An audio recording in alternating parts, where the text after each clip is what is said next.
right, so we'll just have, let's see. All right, I think I've got everybody on here. Or well, I've got at least some people.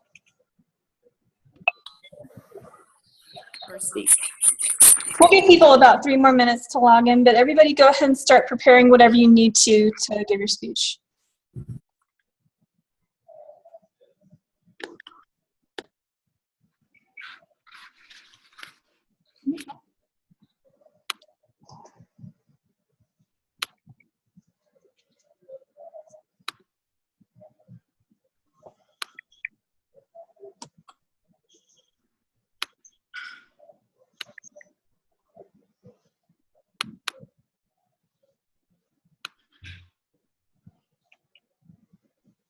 Hey, Tegan. Hey, Tegan. Hi.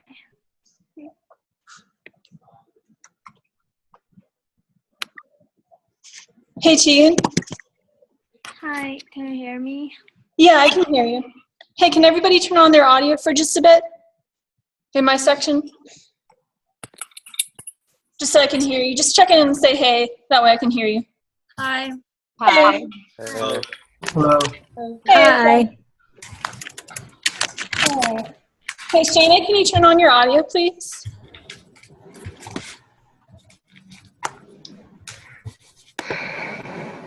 All right. Hey, Tegan, were you trying to say something earlier? Your audio was muted and I couldn't hear you.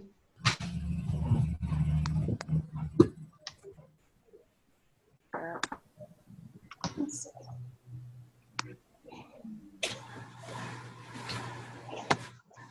All right, we'll go ahead and get started. So we'll have Rachel go first.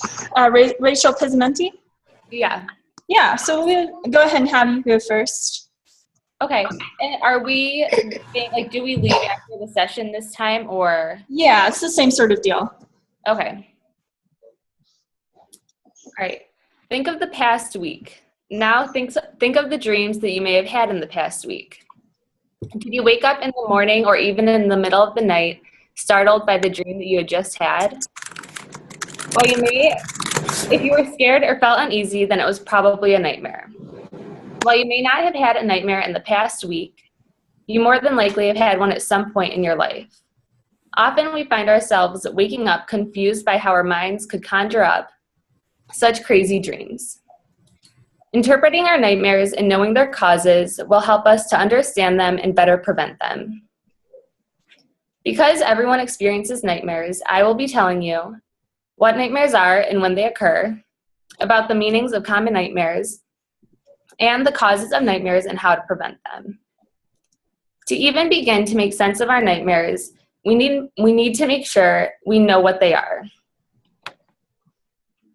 Most of us probably already know what nightmares are, but I will briefly describe them and give you basic information.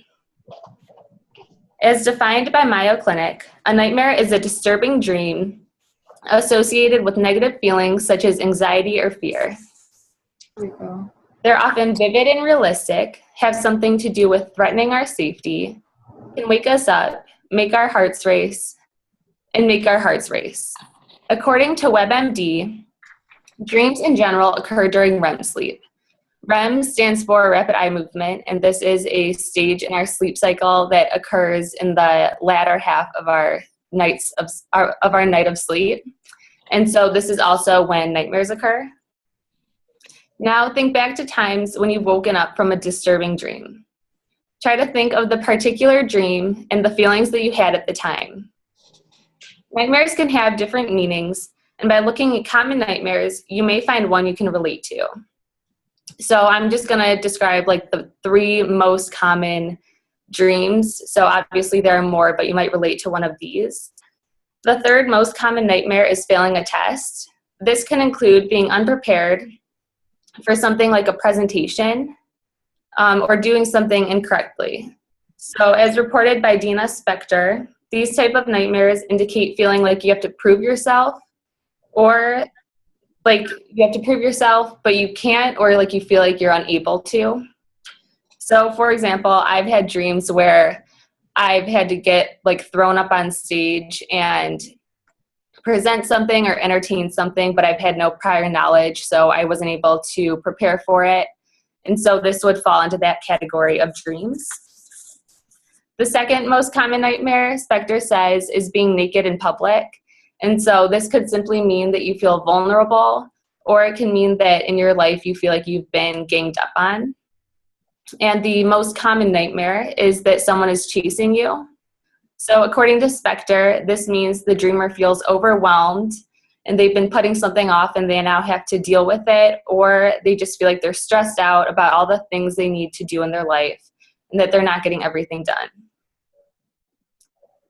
Now that you realize different feelings and everyday life experiences can contribute to nightmares, you can try to determine what might cause yours so you can stop them from occurring. If we know what causes nightmares, we might be able to have a better night's sleep. According to Mayo Clinic, stress, trauma, sleep deprivation, medications, substance abuse, scary books or movies, and other disorders like medical conditions such as anxiety can contribute to scary dreams. Simple things like keeping a normal sleep schedule, exercising to reduce stress, and exercising to reduce stress can get rid of nightmares. However, people who have problems with getting really bad nightmares and really frequent nightmares might have to see a therapist, take medication, get treatment to whatever medical condition that might be. So if you have anxiety, getting treatment to that would help reduce your nightmares. WebMD says behavioral changes have proven effective for 70% of adults who suffer from nightmares. So whether we have frequent nightmares or not, we can make little changes in our life to help prevent them and to help deal with them. Once we know more about our nightmares and discover their underlying causes, we can find ways to cope with them and limit them. If we know what they are and what circumstances in our lives cause us to have nightmares, we will be better able to prevent them. Now that you know a little more as to why we have these scary dreams, the next time you have a nightmare, you can feel a little more at ease with your mind's nighttime adventures. Thank you. All right, thank you, Rachel. You can go now if you want. Okay, thank you. So when we'll have you go on next? Hi, is that me? Yeah. Oh, hi. Hi, everyone. So my topic is about an informative review on the LASIK eye surgery. So for an accurate vision and treatment to near eyesightness, for eyesightedness and astigmatism, people never stop to look for any accessible correction on structures and the conditions of our eyes. So during the early stage, it is so incredible that some board candidates want to take off their glasses and try the most promising refractive surgery, the LASIK. But now, the more electronic devices we use, the more near eyesight people there will be. So gradually, in an increasing number of people get fashionable ideas and want to apply for this surgery because of its fast development and successful marketing with a lower price for promotion. And LASIK eye surgery brings its remarkable social influences and raises controversies nowadays. A larger population has accepted this surgery all over the world. And first, I will inform you this brief history and basic procedures of this surgery. Second, I will talk about its advantages from evidence of supporters. And thirdly, I will talk about its disadvantages from opponents. So let us get to know some basic features of LASIK surgery. In the late 1940s, a pioneer, Dr. Jose Bracure, doctor used a kind of manual instrument to carve corneal discs removed by microchrome to compensate refractive error. And up to 1980s, Stephen Hockel starts to carve tissues of corneal discs. The LASIK with excimer lasers formally got approval from FDA in 1999. Of severe side effects and complications before formally getting approval from ophthalmologists seriously. The kids have to undergo a series of precise examination on their eyes. Since 1998, LASIK was promoted to the public and operated more wildly. By 2008, more than 12 million people have accepted this surgery in the US. So scientists, for all the time, they are keeping progress through their mutual study, practicing, and introspection. A lot of people start to care about LASIK eye surgeries, they train a lot, and even put their life hope on it. So some of my friends, some of them want to apply for specific opportunities and relates to requirements on appearance like acting or television. They hope to get rid of glasses at all. And people like athletes or astronauts not wear any kind of glasses when working, including even eye contact lens. Some have really severe near eyesighted also do not like glasses because their high degree glasses are so heavy and they have their burden. The probability of regression is very low, and a large number of qualified customers maintain a satisfying after several years of therapy. According to a 2019 non-cost comparison for lens correction, the price for LASIK is even cheaper than all the other ways of correction, including glasses, soft eye contact, and disposable eye contact lens. It can be considered a safe alternative to wearing contact lens. Usually, the contact lens is not as primary. Nevertheless, if you need to scrutinize and evaluate it again and again. The vision is as important as our dream. So sometimes it's too expensive for most people to need a correction from their eyes, and each candidate has a different situation, so the outcome will vary. And some of them still need glasses to modify their visions. For the elderly people's presbyopia, people still need reading glasses even they accept LASIK eye concept during their young age. And many customs report, and after they accept the surgery, they have different levels of dazzling, dryness, and strain with their eyes. And people from family with lower income have problems with post-surgery eye care because they cannot avoid intense physical work, which is a threat to the carved cornea. And their reading time is reduced because they always fear their eyes are tired. So we must consider these potential problems if any of us want to apply for the surgery in the future or wait for the latest refractive surgery for public approval. So my conclusion is first, the LASIK eye contact surgery is evolved with combination of microkeratome and the invention of excimer laser. And it has been proved by FDA currently. So maybe it's safety, but it still needs to be checked. This new technology is going to meet more people's requirement, and some people is approved about it and thinks it has great convenience, but others do not satisfied about it. Yeah, thank you. All right, thank you, Wen. You can go now if you want.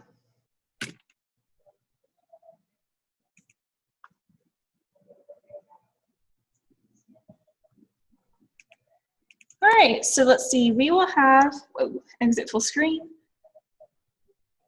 Kristen, we'll go ahead and have you go on next.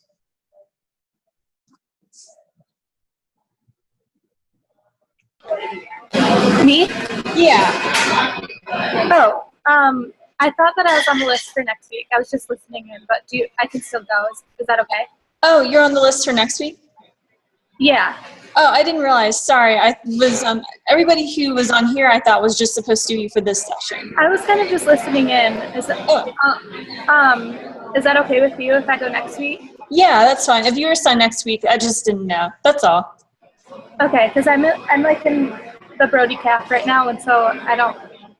I don't want to. I could go somewhere else and give my speech if you want me to. No, it's totally fine. I just didn't know that you were signed up for next week. I was just thinking that everybody on here was supposed to go today, but it's fine. Okay. We'll see you. Okay, sorry. It's all right. So, Zichen, we'll have you go next.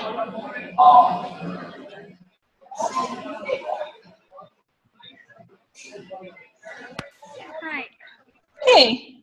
Okay, so I will do the perfume use and the development. Okay. So imagine you went to smell something really special in the house. You probably immediately notice where does the Oh, scent hey, Zishan, can you stop for just a bit? Sorry, I hate to interrupt. It's just that the sound is interfering. Interfering. Hey, Kristen, or Sorry about that. yeah, it's okay. Just muted. I just need to hear her. That's all. Okay, sorry about that, Zishan. Could you start again, please? I couldn't hear you before. Okay. Yeah. So imagine you went to a party. You smell something really special in a crowd, and you probably will immediately notice where does the scent come from. Imagine you're on the way home. You probably will need pay attention to people who walk by you with a perfume smell. People who wear perfume seem to grab attention from others around them rather than people who do not use perfume. This is plenty of perfume in the market, and you can choose any type you want. However, have you ever thought about why people use perfume? It is popular to use perfume in our daily life, and the reason for using perfume could be get attention from others or self-identity. This is a huge differences of perfume use before the past time and nowadays. And also there is a development of perfume as time goes by. So the three main points of my speech will be, I will tell you why people started to use perfume and in 18th centuries. Next, I will inform you how perfume changed in 19th century from industry to luxury. So lastly, I will let you know the current uses of perfume and why we use it. So whenever you use a perfume, before leaving home, have you ever been curious about how people start to use perfume in the past? The reason for people to use perfume in 18th century is very different from today. And people started to notice smell at that time. So the reason is suppressing for false smells, and the promotion of fragrance was an important part of the Belgian hegemony. Social control forces people to use perfume at that time. The process was public and private. So the public works for the sanitation and the personal practice of deodorization and connect them to the bathing thing. So for example, at that time people started to use perfume, and there's many products like a bathroom and the toilet paper with scent on that. So the second, I will tell you there is a development from the 18th centuries to 19th centuries. People are use a perfume as an industry product to the luxury products. So this is because the advertising and the strategy of a business that makes the perfume to be a luxury. And at that time, there is a free rein in manufacture and the trade of perfume products. So there is a really high competitive environment for perfume product to grow very enormously. And at that time, there is a lot of farm, the plant of flowers in there, so the perfume maker grows very fast at that time. And last, I will tell you why people are using perfume nowadays. Most of the reason for that is the self-identity, or they're trying to grab the attention from others. So from the research, there is thing says about people pay more attention and sensitive to the other,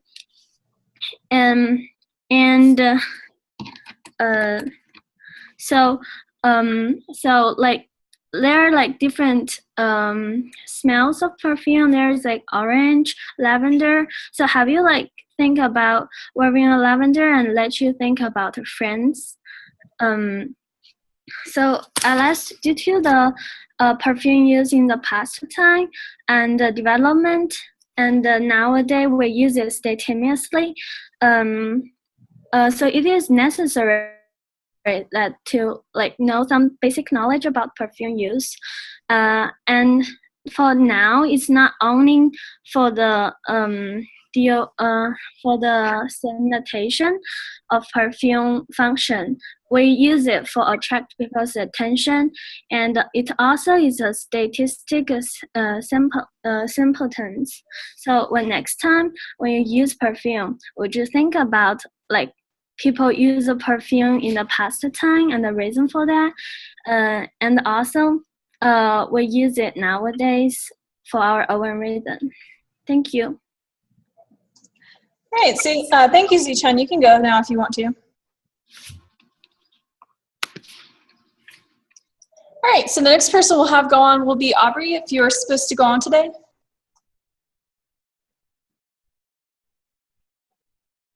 Sorry, I couldn't find the unmute button. It's okay. Yeah. So Aubrey, you're supposed to go today, right? Just Yeah. making sure. Okay, so whenever you're ready, you can go ahead and start. Okay. I'm sure that each of you, when starting your day, has your own routine. It may or may not involve showering and some toothpaste, but for our sake, I hope it does. So many of you use Garnier, Herbal Essences, or Pantene. Guys, what about Axe or Old Spice? Is Crest anyone else's toothpaste brand of choice? If the answer to any of these is yes, then you are a culprit of using animal-tested products. Today, I'm going to discuss the interaction between law and animal experimentation, the effects of it, and the nature of the experimentation itself. Animal experimentation is one of the most common types of medical and cosmetic research. However, it is cruel, unethical, and unnecessary. With the exception of a few select drugs, neither the FDA nor the U.S. Commissioner Product Safety Commission requires animal testing to substantiate the safety of chemicals and pharmaceuticals. Experimentation is required for the approval of substances, but animal-based research itself is not necessary. However, the law does not protect the majority of these animals either. The Animal Welfare Act only protects about 10% of research animals, mainly dogs, cats, and primates. Not only is it useless for 90% of animals, there are just 115 USDA inspectors overseeing the 7,750 licensed animal testing facilities. This ratio makes it nearly impossible to know if all researchers are adhering to the law. The USDA published their annual report in 2009, which indicated that research facilities used 76,000 animals in experimentation that caused unrelieved pain.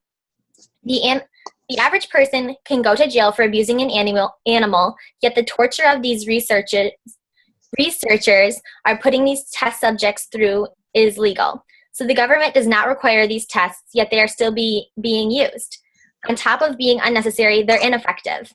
Animals and humans are vastly different species, so using animals for drugs and cosmetics meant for human use yields untrustworthy results. According to DoSomething.org, up to 92% of tests that passed on animals failed on humans. 92%.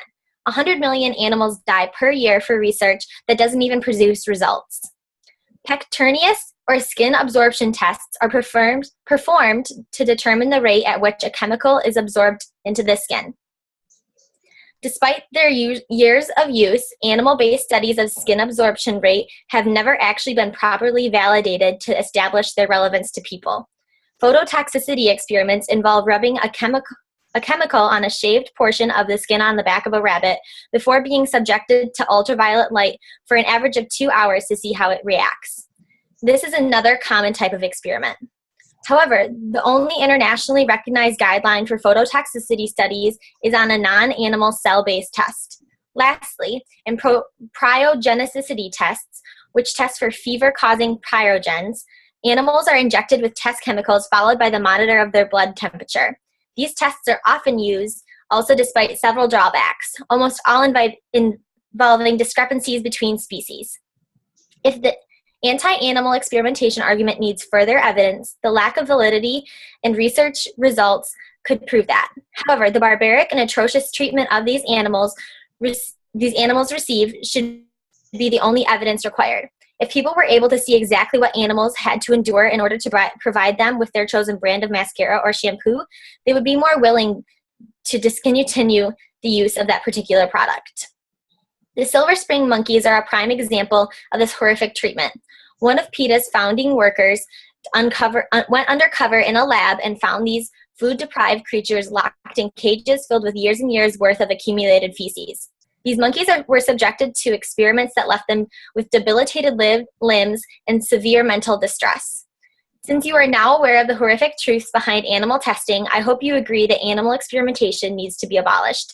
It is not currently providing a single benefit, rather it is a poor excuse to torture these innocent animals. There are currently 50-plus alternatives to the 5 main tests performed on animals that have been validated and certified by the European Center for the Validation of Alternative Methods and the Organization for Economic Cooperation and Development, including tests using donated human blood and lab-produced human skin equivalents. PETA's website also provides a comprehensive list of companies and products that do and do not use animal experimentation. I'm sure you all have pets that you love and cherish, just like they're a family member. Now imagine that poor animal strapped down on a cold metal table in a laboratory while a scientist squirts eyedroppers full of chemicals into their eye. Animals cannot speak or cry for help. Despite what some defenders of vivisection say, animals can feel pain. They can feel the pain of chemicals burning in their eyes and corroding their skin. They are just unable to do anything about it. This is not a matter of speciesism, but a matter of morals. If we take action by refusing to buy the other products of companies that use these atrocious forms of research, we can put an end to the unnecessary cruelty and save the lives of the innocent. Animal experimentation is not required by law, nor is it even effective. There are over 50 alternatives to these experiments, and they need to be put into use by research facilities in the United States. Vivisection is sadistic and unjust, and we need to take the necessary action to put an end to it. Consider yourself armed with the information you need to make the world a better place. All right, thank you, Aubrey. You can go now if you want. Thank you. All right, so the next person who will go on will be Camilla. Camilla, can you turn your audio on, please?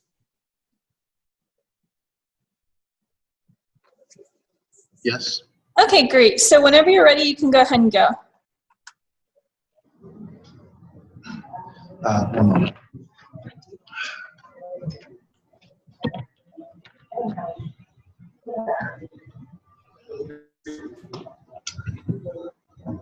What is power creep?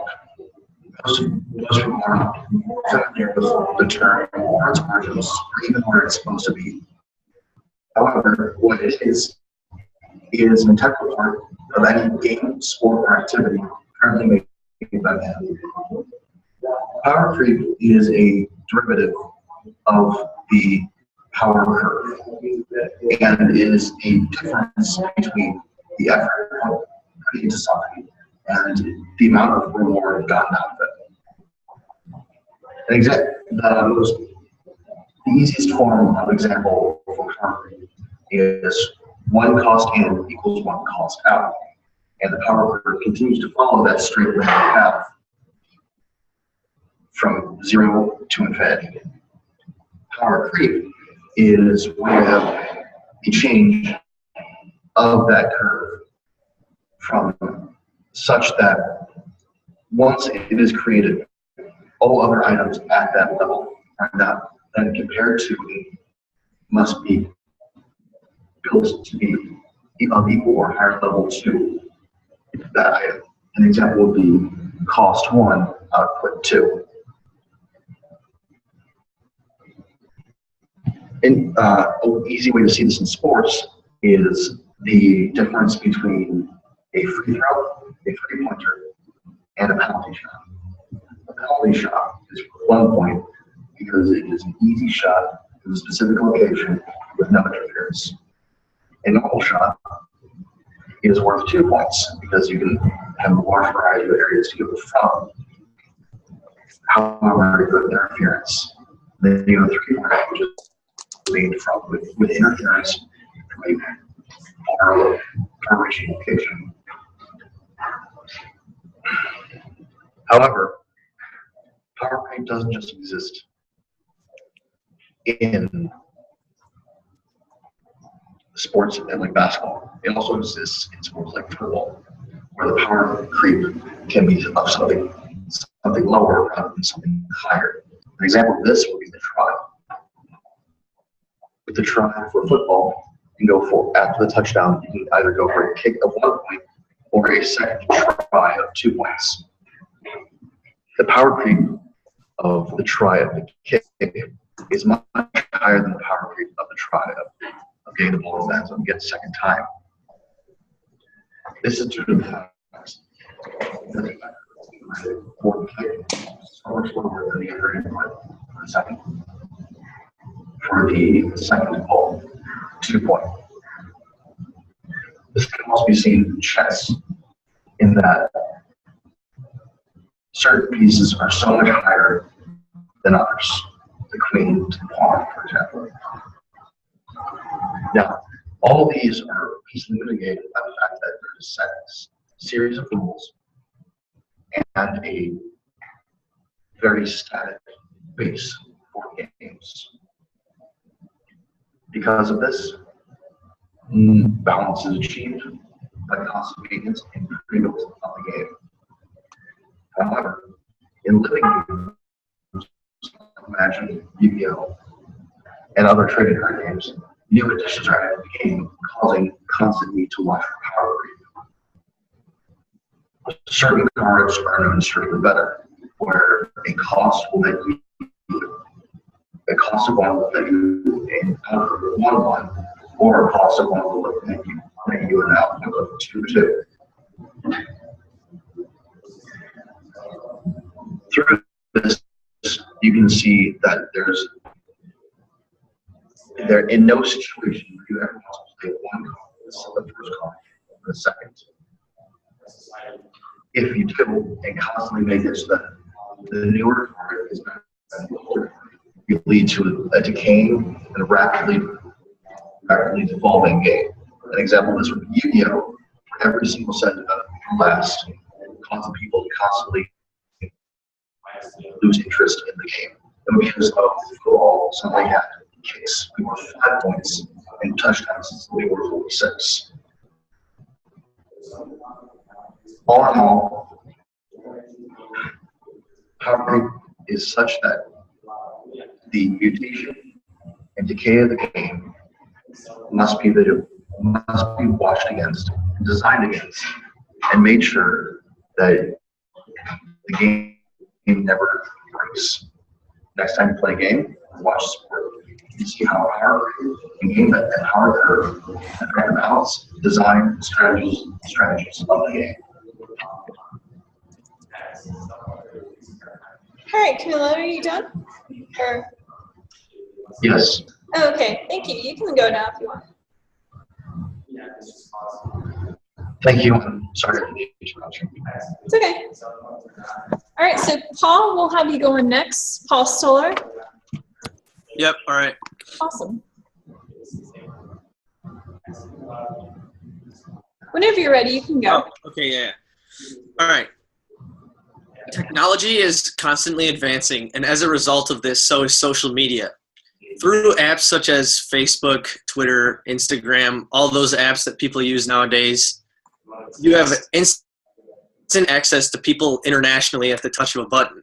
Because of this, some may argue that social media is making people more social. However, I argue that social media is making people less social. Social media is not good for a healthy social development, as face-to-face personal interaction is overall decreasing and making people less social. To start things off, nonverbals are lost. Even Dr. Donahue spoke about in last lecture. Nonverbals are key. For example, eye contact, hand gestures, facial expressions, they all give a feeling of intimacy and increasing friendships. But through social media or even video conference calls such as this, you don't experience the person in face-to-face.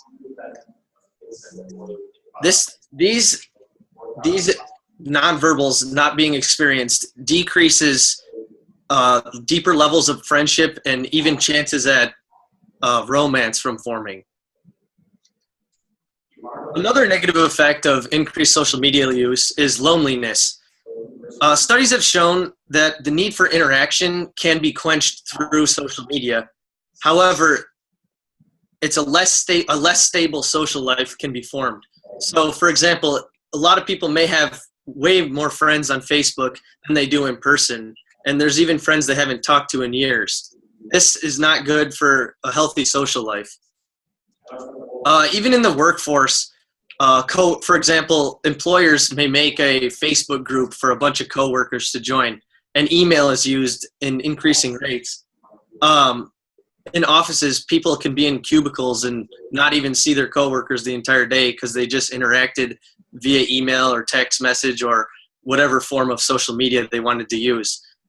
This is just overall decreasing face-to-face interaction, and you don't get deeper meaning of relationships with friends or others. Another aspect would be video games. Through Xbox One, PS4, all types of video game systems, you can interact with others through a microphone, and it may seem like you're playing the same game as them, you're talking with them, but you're not with them. So you're still not. It's again with the face-to-face interaction. You're not getting that intimacy as you would if you were with them in person. Another thing would be online dating. So there's tons of apps like Tinder, Hot or Not, even eHarmony, all those types of things. Many people actually get married through that way, and as time goes on, that means of dating is increasing. However, it's not like it is in the old days where you could just go to a restaurant, meet some people, and maybe it will lead somewhere. You're not developing social skills by going out there and trying. Instead, you're kind of behind a screen. Another study that I saw was Facebook depression. So people on Facebook can display the characteristics they want to display. So people will display the characteristics that make them appear at their best. So viewers of these viewers that see their friends and stuff that are showing their like so-called best traits, they may get jealous and think about their own self-esteem issues, and it can actually lead to increased forms of depression. Overall, just these forms of communication are forming less stable social lives. We can look at things such as online dating, video games. You lose nonverbals. All these things form less intimate relationships. And technology advances and social media networks are not going to stop because there's no need to. It's so popular. There's so much money involved in the business. Online networking is being used at younger and younger ages as well. For example, I got my phone when I was probably in 7th grade or middle school, but now there's kids that are less than 5 that have iPads. The most important thing is to have a healthy social life and try to interact face-to-face and learn personal communication and people skills. All right, thank you. You can go now if you want. All right, thank you. Uh-huh. All right, so we'll have Tegan go on next.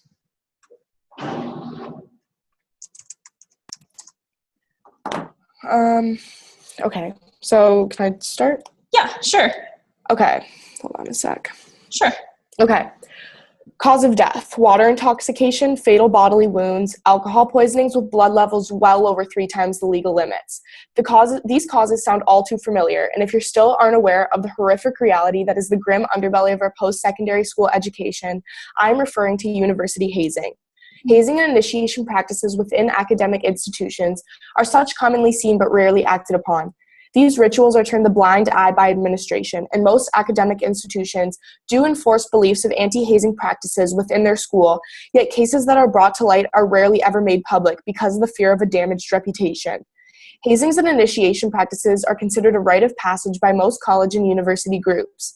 Despite the widespread institutionalization of regulations intended to limit hazing, college campuses continue to be the epicenter of hazing and initiation practices.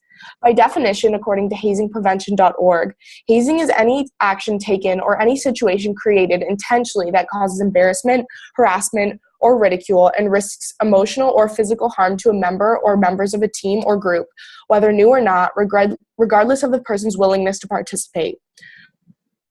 Although seemingly modernized and considered the new fad, hazing and initiation rites have been prevalent since early times.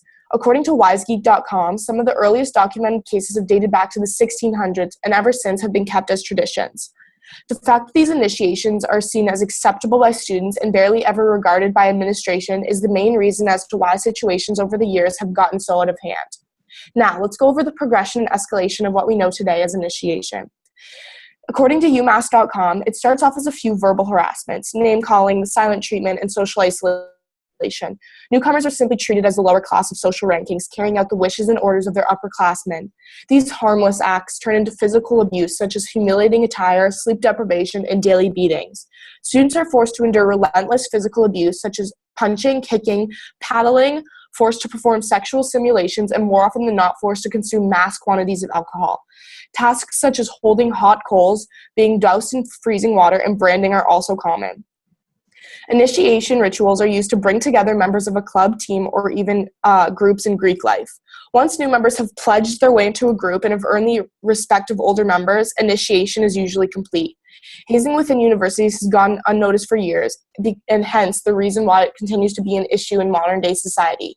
And with the introduction of alcohol and drug abuse, young adults are forced to perform scandalous and sometimes even illegal acts simply to feel accepted by their fellow peers and to be regarded as cool.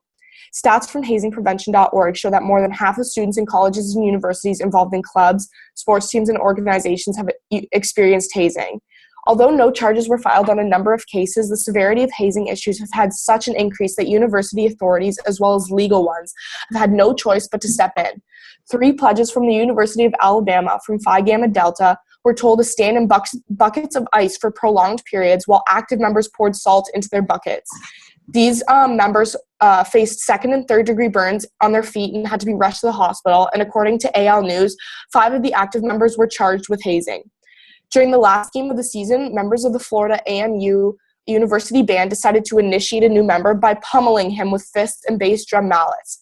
However, the student didn't even make it off the bus. He suffered a cardiac arrest and had multiple blunt trauma blows to his body. 11 charges were laid, according to CNN Wire. Now, I remember the long and grueling days of my first 5 consecutive 10-hour rush days. Each day, we would get dressed up and visit all 14 sororities here on campus, interviewing and being interviewed by each of the prestigious and coveted sorority chapters. I remember asking each new girl I met what her top choice was, but among the anticipating and excited chatter lied a fearful undertone of innocent pledge girls, of "Do you think they haze here?" However, after all of the chaos, as a sister of Chi Omega, I can say that the sororities of Michigan State University practice safe initiation practices and do not take place in hazing or similar rites of passage. Many schools have anti-hazing laws that prohibit any form of harassment or abuse among students and have associations that work to regulate and spread awareness of the dangers of them. But are these organizations really accessible to students? According to national statistics from InsideHazing.com, 36% of students said that they would not report a hazing incident, primarily because there is no one to tell. And 27% feel that adults will not handle it right. Now, the fact that students feel as if there is no one to tell on a campus of over 60,000 people just goes to prove how effective these resources really are. It makes targeting specific cases within institutions very difficult for administrators. As a result, hazing will continue just like it has for the past century. College students have engaged in this atrocity for countless years, and their respective establishments have done nothing to right their wrongs. In recent years, however, widely publicized coverage of the dangers and negative effects of hazing has come under scrutiny by both the institutions where it is practiced and the general public. Just like those mentioned earlier, hazing will continue to negatively affect the reputations of institutions, student-run organizations, as well as the individuals who are forced to participate in them. Without the proper initiative, this brutal act of humiliation and more often than not violence will continue on for years to come, and there's no telling how many more young lives it will take. Thank you. All right, thank you, Tegan. You can go now if you want. Okay, thanks. All right, so we'll have Shu go on next. Hello. Hey. Hi everyone. Today for my inclusive speech, I'm gonna talk about an amazing game for you guys named League of Legends. And I think some of you guys might play this game before. When I first played this game, because I think this game doesn't need to cost any money, because it's not like other games. You have to use money to update your items, equipment, everything. This game is free. You can just download it and level up yourself from level 1 to level 30 and then just play. This is a MOBA game, means multiple players online battle arena. Before this game come out, most of the game that we play is RPG game, means role play game. So this game really changed the way that people play games. And this game was invented by Rattle Game Company at October 2009. Before this game, there's already a game that is very popular called Dota. And when this game come out, not a lot of people really think this is a good game, and some of them even think not many people are gonna play this game. However, by the time League of Legends become more and more popular today, and I don't know about America, but in China, nearly all the teenage boys in China play this game, and they love to play this game. Also, because this game is become more and more popular these days, so there are a lot of big competition for this game. For example, the Season 5 World Championship is holding right now in Paris, and the winner can get $1 million. So why don't we give a try? And people didn't just call League of Legends a game right now. Most people would love to call it esports, which means it's more than just a computer game. It's more like sports now. Second, I'm gonna tell you guys some basic knowledge about League of Legends. Here is a map that I draw for League of Legends. It's a square map, and there are two bases at here on the corner, and then there's a mid line, top line, bottom line, and the river connected to the three lines, and all the other area are jungle. This game is a team game, which including 5 people can play, and 5 people play different positions, which are I already told you guys. The top line, mid line, jungler, and the bottom lines are ADC, means AD carry, attack damage carry, and support. This is a team fight. Tank. So during the fight, everyone have their job to do. Tank in front of the team need to take damage. Assassin on the side to kill low blood enemy. Mage and the marksman, means like shooter, long distance shooter, to make huge damage. And fighter is between tank and damage. They have amount of health, and they also have damage. And support is to save your teammates. Everyone in this game is a summoner. As a summoner, you need to, at the beginning, you need to choose your own champion. It's a character, your own champion first. There are 3, usually there are 1 person on the top line, 1 person on the mid line, and 2 people on the bottom line, and 1 person in the jungle. At the beginning of the game, players need to kill minions to get money and buy items to update.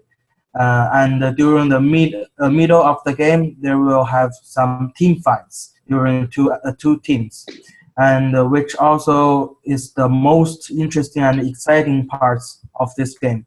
And at the late stage of this game, our team needs to take down enemy's tower and break down the base to win this game. This game already come out for 6 years, and I played this game for 4.5 years. So I think I have a lot of authority to talk about my personal feelings about this game. Before I played this game, I played another game called World of Warcraft. It is a RPG game, a role-play game.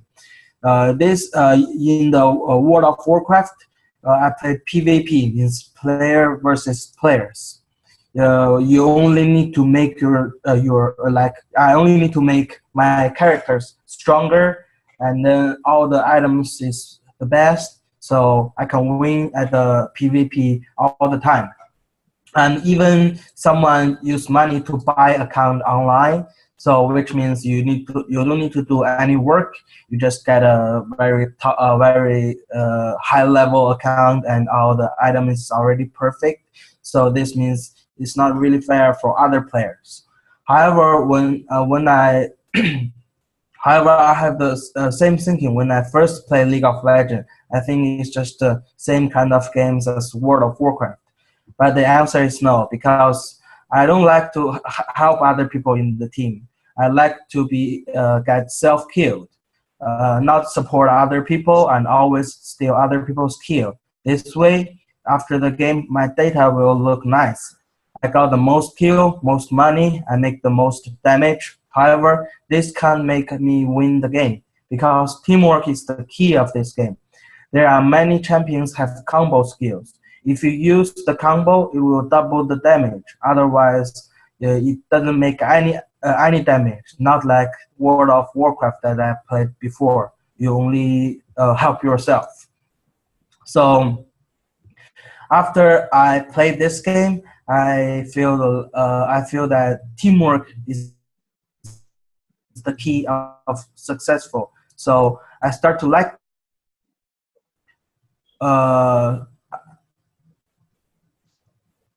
and the game that I played before is not the game that everybody look at it today.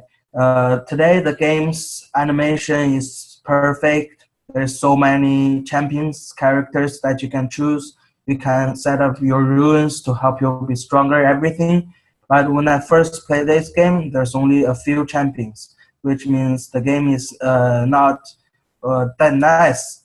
But my best friend support me. But my best friend introduced me to play this game at first, so I just play with him. And then right now our teamwork is already perfect. So I'd love to introduce this game to everybody else, and come join me for this amazing game. Thank you. All right, thank you, Shu. You can go now if you want to. All right, so we'll have Shayna going next.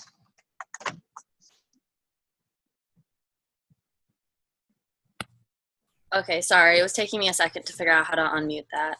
It's okay. Whenever you're ready, you can go ahead and start. Okay. I'll wait just a second. Okay. Sure. So, Orange is the New Black happens to be my favorite TV show. However, I really doubt that I can inform you guys on how cool of a show that is in like 6 minutes or less. I mean, I think I'd need like a few hours. So instead, I'm going to choose a similar subject and discuss what life is like in prison, specifically minimum and medium high security prisons. So there's 3 levels of security in prisons: minimum, medium, and high. Where a criminal is placed is based on his or her crimes. So, for example, a nonviolent, money fraudulent criminal will be in a minimum to medium security prison with like less security. Serial killer would end up in a high security prison with around the clock supervision and less socialization. Each type of prison is different. And minimum security prisons are meant for low violence offenders. These types of places have less guards, more opportunities to socialize, more open living environment. Living in this type of prison would contain more social opportunities, much more than a high security prison. According to prisonfellowship.com, during the day, prisoners are allowed certain activities to keep their time occupied. Often a typical day in a minimum to medium security prison starts with an early morning breakfast, like already in the morning. After that, prisoners would often go to their work assignments, then a healthy lunch around midday, like noon. Next, they usually have free time to write letters, take educational classes, listen to podcasts and radio services, or read. They end their day with dinner and relaxation time, watch TV, or call their families. These prisoners can use their commission to buy themselves extra snacks or small necessities from a small provision type box. All their opportunities and activities all depend on their good behavior. As long as they behave, they usually have structured days with meals, work, and relaxing. Their educational classes in prisons can provide criminals with a second chance to earn their high school diploma. For criminals with less education than a high school level, the classes give them lessons on how to read and bring them up to an appropriate level for their age.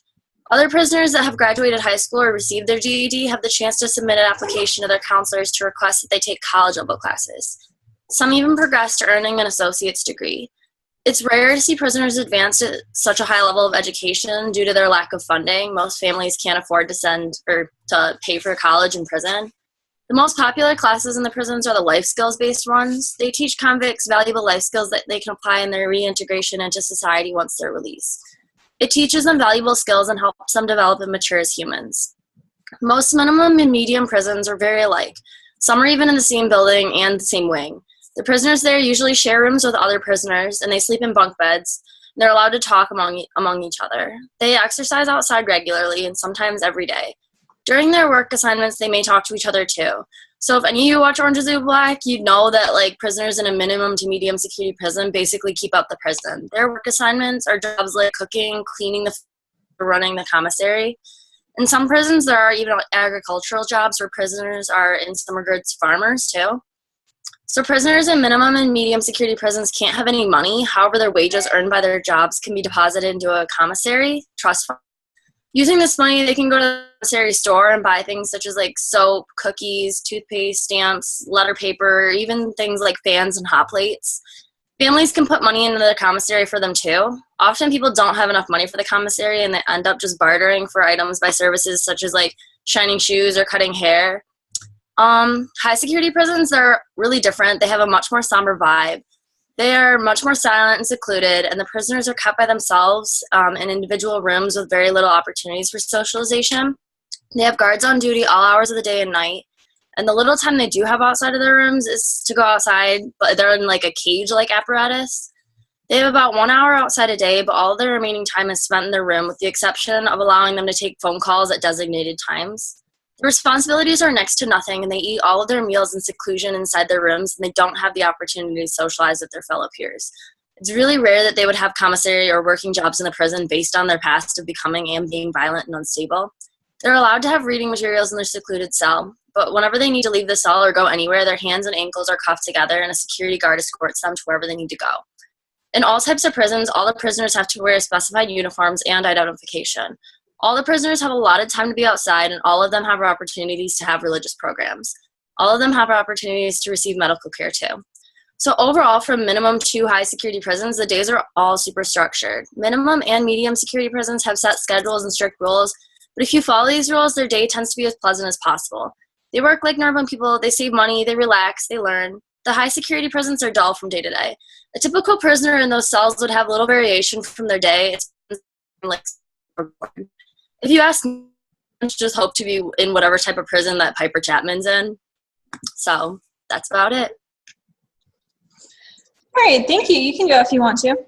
Thanks. Mm-hmm. Bye. So Spencer, we'll go ahead and have you go on next.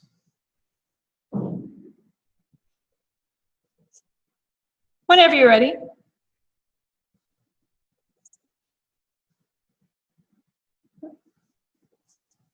Can you hear me now? Yeah, I can hear you. Okay. All right. Has anyone ever felt stressed before? Regardless of if your answer is yes or no to this question, stress has a significant effect on our bodily systems. Stress isn't something that we choose to happen. It generally is caused by the events in our everyday life. The dictionary definition of stress is a state of mental or emotional strain or tension from adverse or very demanding circumstances. Stress affects a majority of our bodily systems, but it has the most severe side effects in the immune system, central nervous system, and respiratory system. Before you stress yourself out about something, consider the impacts it could have on your immune system. The immune system is the body's defense against infectious organisms and other invaders. Stress is a stimulator in this particular system. According to healthday.com, stress is actually beneficial to your short-term health because it aids the body in fighting off infections and healing wounds. The problem is the long-term effects outweigh the short-term benefits. In the adrenal gland, a part of the immune system, a steroid hormone called cortisol is produced. Cortisol is released in the adrenal gland when the body is undergoing stress. According to newsmedical.net, over time, cortisol compromises your immune system, inhibiting histamine secretion and inflammatory responses to foreign invaders. Histamine secretion causes capillaries to dilate, which in turn can lead to headaches. It also can cause blood to become trapped in dilated vessels, which can lead to a person passing out. If your body is under constant stress, you are more apt to viral illnesses such as the common cold and influenza. On top of this, stress can increase the time it takes your body to recover from an injury or illness. Now, if that isn't enough reason to attempt to avoid stress, let me tell you about what it can do to your central nervous system. The fight or flight response in your body is controlled by the central nervous system. Your body's reaction is controlled by the central nervous system, and when the brain picks up on the response, it tells your adrenal gland to release adrenaline and cortisol. Adrenaline is a hormone secreted by the adrenal glands, especially in conditions of stress. After the apparent stress disappears, the central nervous system tells all systems to go back to normal. However, if your systems don't go back to normal, your body will be hindered by the effects. Stress can lead to irritability, anxiety, and depression. Headaches and insomnia are also common side effects of stress. It is not uncommon for the pressure of stress to influence you into unusual behavioral patterns. Behavioral patterns such as overeating, not eating enough, substance abuse, and social withdrawal are typical for a person who is stressed out. These behavioral patterns can also cause troubles with a person's respiratory system.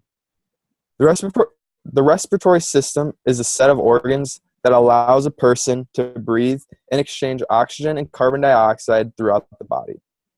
When the body is under stress, you breathe faster, trying to speed up the distribution of oxygen and blood to your body core. According to APA.org, people with respiratory problems such as asthma or emphysema are at an especially high risk when under stress. People with emphysema or asthma are at an especially high risk when under stress, as stress makes breathing difficult. The respiratory system is directly impacted through increased heart rate when you feel stressed. When your heart is overworked, it raises the risk of hypertension and puts you at a higher risk of having a stroke or a heart attack. Stress hormones cause your blood vessels to constrict, which in turn raises your blood pressure. For females, the hormone estrogen causes premenopausal women some protection from stress-related heart disease. Now that the effects of stress have been elaborated on, I'll wrap up with some of my main points. When feeling stressed, it is crucial to take into consideration the effects that it has on your body. The effects that it has in the immune system, central nervous system, and respiratory system are significant enough to have lifetime-lasting effects on your health and well-being. If you happen to find yourself feeling stressed, ask yourself if it is really worth it. Health should be of number one importance in this situation, and it's imperative to know how stress directly affects your body's condition. If you are alert of the effects, it may cause you to avoid putting yourself in stressful situations. Thank you. All right, thank you. You're free to go now. Thanks. All right, and Daniel, whenever you're ready. Okay. Imagine yourself when you were 5 years old, probably a scrawny little kid who liked to get dirty and messy all the time. But now imagine what you wanted to eat when you were that age. That's right, nothing but cookies, cake, crackers. No one wanted to eat anything healthy because that wasn't the cool thing to do. Since you aren't eating healthy, you start to become moody and agitated. Normal for a 5-year-old. But when you start bruising easily, becoming antisocial, and stop talking, this is when your parents are going to start to wonder if something is wrong. They take you to the emergency room and everything is going fine until they check your vitamin C levels. The diagnosis? Scurvy. Yeah, that ancient disease among sailors who went on long sea journeys. People over the past couple of decades have not been getting an adequate amount of nutrition in their diets.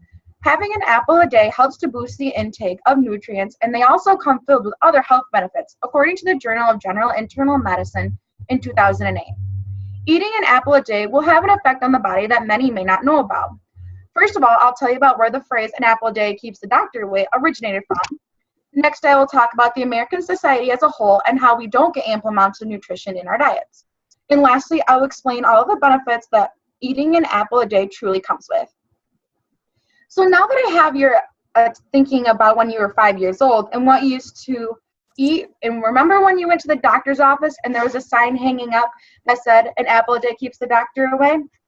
Yeah, that old wives' tale actually has some truth made behind it after all.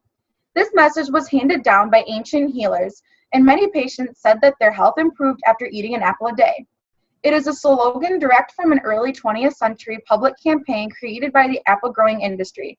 In the uptake days of prohibition, growers wished to remind the public that apples were good for something other than getting drunk. Over the years, the saying "an apple a day keeps the doctor away" has not always been phrased this way. The original phrase was "eat an apple on going to bed, and you'll keep the doctor from earning his bread." It then changed into "an apple a day, no doctor to pay." Then "an apple a day sends the doctor away." And now it is to the phrase we all know and love as "an apple a day keeps the doctor away." Now that you know where the phrase comes from, let's take a look at our society and our nutritional intake.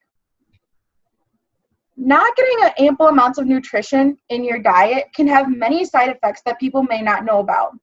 Many people think that just eating certain foods and the same types of foods, people will have the nutrients they need to survive. Fruits and vegetables with more colorful insides promote health in other ways. By eating an apple a day, it can improve the human body and it can help to grow stronger. Having a variety of different apples and eating a variety will also help to increase the nutritional value that comes with apples. Did you know that red delicious apples are the best to eat and have the best nutritional value packed into them? This was stated by the New Scientist in 2005. Knowing that the American society doesn't get enough nutritional intake is actually really sad because apples have so many health benefits that people don't know about. Having an apple a day has more benefits than actually meets the eye. According to the U.S. Apple Association, the average American consumes almost 17 pounds of apples a year. That's a lot. Apples are teeming with antioxidants and have many more nutritional components to them that make them a superfruit. An apple a day may also help to keep many different cancers at bay. A study shown by the Townsend Letter for Doctors and Patients in 2003 said that preliminary evidence suggests a positive relationship between lung function and consumption of 5 or more apples per week. Another disease that has been troubling Americans for a long time is Alzheimer's, and many of us know someone with Alzheimer's. The Journal of Agriculture and Food Chemistry showed that the apples are responsible for the protective effect in the battle against Alzheimer's. While there are many different benefits to eating an apple a day, these benefits may only occur if you follow through on eating an apple a day. Due to Americans in a society not getting enough nutrients in their diets, an easy way to help reverse the effects of this is eating an apple a day. They help boost nutritional intake and come teeming with health benefits. The saying of "an apple a day keeps the doctor away" has been kept in use for generations, and it has a lot of truth behind it.